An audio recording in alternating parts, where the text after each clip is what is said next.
விஷயம் தெரியலங்கிறதுனால இல்ல, நக்கர நாக்கி செக்கென்ன சிவலிங்கம் அதனால பேசுறான். மானங்கட்டவன் பொழப்பு நடத்துறதுக்கு தமிழன் பேரை சொல்லி நான் சொல்றேன். தமிழ் இனத்துக்கு மிகப்பெரிய துரோகி இத்தாலி அந்நிய சோனியாவின் கைகூலி கிறிஸ்தவ பாதிரி படை சீமான்.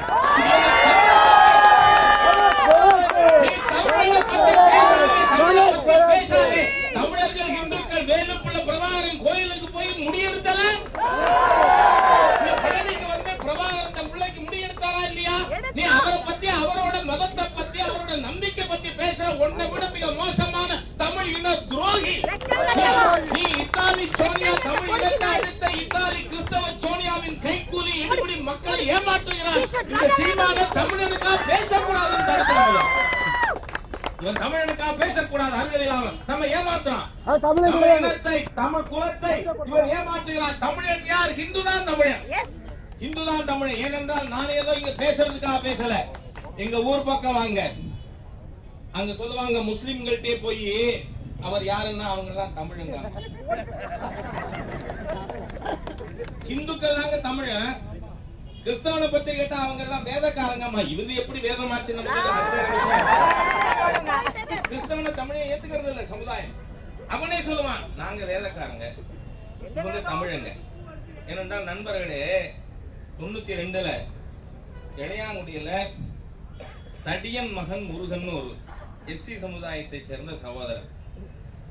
அவரோட நிறை மாத கர்ப்பிணி மனைவிய சைக்கிள்ல வைத்து மருத்துவமனைக்கு அழைத்து போய் கொண்டு இருக்கிறார். அப்ப அங்க ஜாகிர் ஹுசேன் காலேஜ்னு ஒண்ணு இருக்கு இளையாங்குடியில.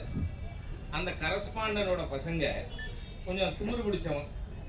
இவன் அந்த பெண்ணுடைய சேலையை பிடிச்சி என்ன கேட்டான்னா, தமிழச்சிக்கு எதுக்கடி சேலைன்னு கேட்டான். அதுக்கு பிறகு மிக போராட்டம் நடத்தி பெரிய அளவுல அந்த முஸ்லிம் மதவெறியனை கைது பண்ண வச்சிருக்கேன். ஆகவே இந்த தமிழன்கிற வார்த்தை ஹிந்துவுக்கு மட்டும்தான். தமிழன்னா அவன் ஹிந்து மட்டும்தான் தமிழன். அது முஸ்லீமும் நம்ம மட்டும்தான் தமிழ்ங்கிறத ஏத்துக்கிறான், கிறிஸ்தவனும் ஏத்துக்கிறான். அவன் தன்னை சொல்லிப்பான் நாங்க வேதக்காரங்க, அவர்கள் தமிழர்கள். ஆகவே இந்த சீமான்கிற இத்தாலி சோனியாவின் கைக்கூலி இவன் மகா அயோக்கியம். என்னவோ நான் ஈழ தமிழ் பொண்ணை கல்யாணம் பண்ணிக்கிறேன்னா அப்புறம்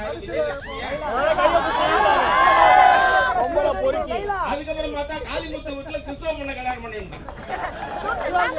எவ்வளவு அயோக்கியம் பாருங்க. அதாவது எப்படிப்பட்டவன் இவன் சரித்திரம் என்னங்கிறத தெரிஞ்சு கொண்டா நாம இவன் பேசுறத புரிஞ்சுக்க முடியும், அதுக்கு ஏற்ற மாதிரி நடவடிக்கை எடுக்க முடியும். காரணம் என்ன? இப்போ எல்ஜி அவர்கள் பேசும்பொழுது சொன்னாருங்க, நாம தான் தவறை நம் கையில் வைத்துக் கொண்டு அவனை பேசி என்ன பிரயோஜனம்?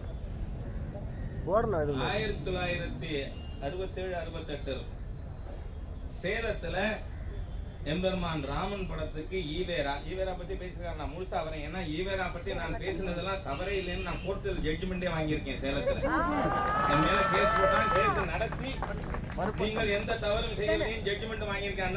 பேசுறேன், அதனால இனிமே கேஸ் வராது, ஏன்னா ஆல்ரெடி ஜட்ஜ்மெண்ட் இருக்கு.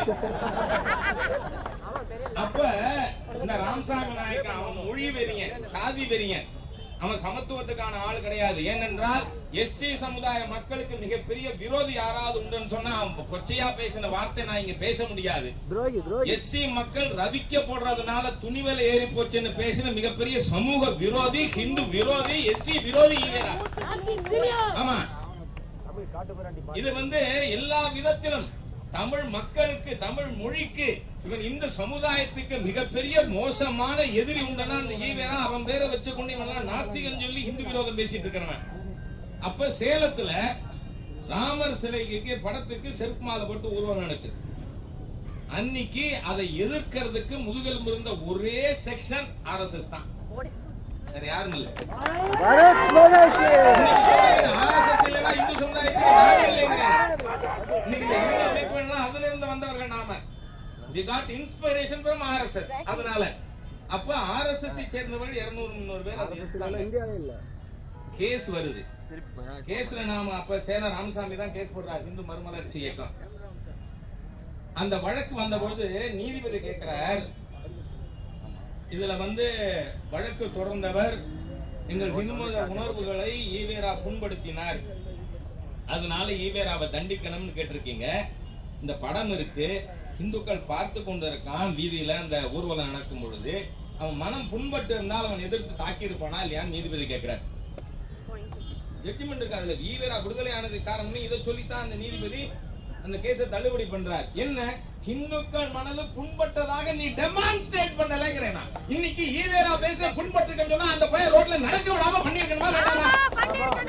ஒரு மானம் கட்டவன் இவன் என்னன்னா பேசுறான். வா, உன் மதம் என்ன நான் பேசினா அனாவசியமா மத்த நான் மதவெளியை தூண்டினேங்கிறான். Jesus never existed. நாராயணசாமி சொன்னது பெரிய புத்தகம், ஒரு சின்ன புத்தகம் வச்சிருக்கேன் நானு. Jesus never existed. அவன் இங்கிலாந்து நாட்டு கிறிஸ்தவன் சொல்றான். Jesus never existed.